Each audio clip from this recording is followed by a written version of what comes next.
Sibabingelele kabalaleli emakhaya. Namhlanje ke njengoba ku September 28 sihlangene lana eHarding Sports Precinct la ke kunomdlalo wamanzi khona. Yenye ama-event ke siyiseka kakhulu ke emkhandleni womuzwa wabantu ngenxa ukuthi kenzeka ngesikhathi noma ngenyanga lesibiza nge-tourism month. Umcimbi ke lo ohanjelwa abantu abaningi abasuke ey'ndaweni ezahlukahlukene. Suke sipromotha ke ukuhlalisana kahle, i-unity nokuzwana, ikakhulukazi ke endimeni yamatekisi. So ingakho ubona ukuthi ibona abaningi kakhulu namhlanje abahamba.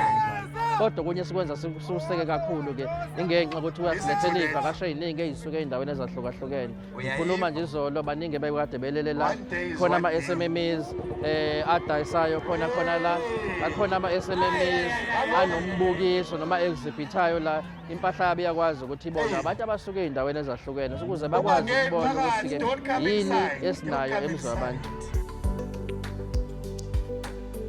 Okunye ke sisithokozisa kakhulu wona kumcimbi le sikhuluma ngawo ke Next Billionaire uzobe usePort Shepstone. Lo mcimbi omkhulukazi kakhulu. So ama-SMMEs njengoba ekhona la akhangisa ngempahla yabo, siyazi ukuthi akhona ka-selectiwe azokwazi ukuthi ka-exhibitha kulo mcimbi omkhulu kakhulu. Siyazi ke inyanga ya-October ke inyanga ke esibiza ke la sigqugquzela khona kakhulukazi abantu besilisa ukuthi bayihlolele ke umdlavuza lo esibiza i-prostate cancer. So ngiyazi ukuthi abantu besilisa kakhulukazi babantu abanganaki kakhulu, abantu abangazwani nokuthi-ke bahambe bavakashele emtholampilo noma bavakashele kulezi iy'khungo lezi abazokwazi ukuthi bahlole khona-ke lo mdlavuza. So siyabakhuthaza-ke ukuthi-ke babambe iqhaza bakwazi ukuthi-ke bahambe bayohlolela ngenxa yokuthi umdlavuza uhlasela kakhulu abantu besilisa futhi onganakekile. So njengoba sizoqala le nyanga ya-October sobe sibagqugquzela futhi abantu besilisa ukuthi bayibandakanye ekutheni-ke bawuhlolele umdlavuza lo ukuze bakwazi ukuthi bahlale bephephile.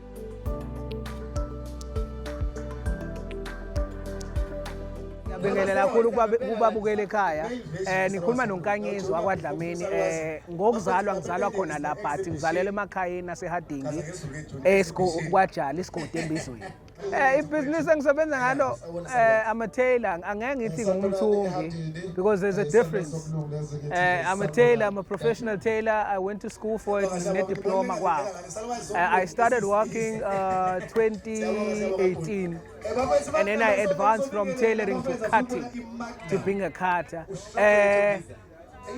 Ngafunda kwaLindiwe Khuzwayo Academy of Lindiwe Khuzwayo eThekwini. Idiploma yami ngayithola khona lapho. I'm looking into growing into industry yokuthi I start doing garments for shops. I start manufacturing garments for shops. So those are also one of the things that I say industry nayo iyodwa i-right. Ngike ngithi angiyena umuntu we-target market but ngumuntu womuntu othanda into enhle, because maso i-categorize lento mina ngayiqaliswa ukuhlupheka. Ngibona abanye begqoka kahle ingekho imali yokuthenga, ngaba nesifiso ngaqala ngesandla kanti uNkulunkulu uzoqhubeka nayo. So mangizothi mina ngihamba lapha angihambi la ngizoba nenkinga, but umuntu ofuna into enhle ezomfitha kahle, ezothungwa kahle, ezoba right akasondele. Any formal garment for males, I like doing it more. Reason why, ama-details wakhona are elegant but very simple. So if you get the detail right, it's mnandi. Moyigeja hayi kuzobonakala eshethini ukuthi hayi naku kugejana amaphokisi yabo. So it's those small things that make your garment ukuthi ibukeke right. One, ngiyatholakala kuwo wonke ama-social media platforms, but I'm not that active as it is. What I usually do is I post ama-status and bese ngipost umsebenzi. Ku-Instagram uMr Dams, ku-TikTok uMr Dams, ku-Facebook uKene Dlamini. I only have one number. I use it for WhatsApp. It's 072 378 1285.